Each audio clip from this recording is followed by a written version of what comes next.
Міне балабақшада балалардың уақыты құр өтпесін деп сандарды біледі және тілдің мүшелерімен несімен танысады. Осындай картонды алып, екі жақтан жапсырып, жарайсың. Иә, ортасына қоямыз. Балалар өздері қояды.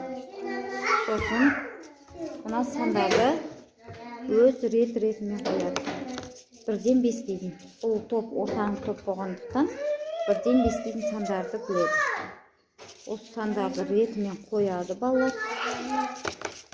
Міне мысалға мынақа 1, 2, 2, 3,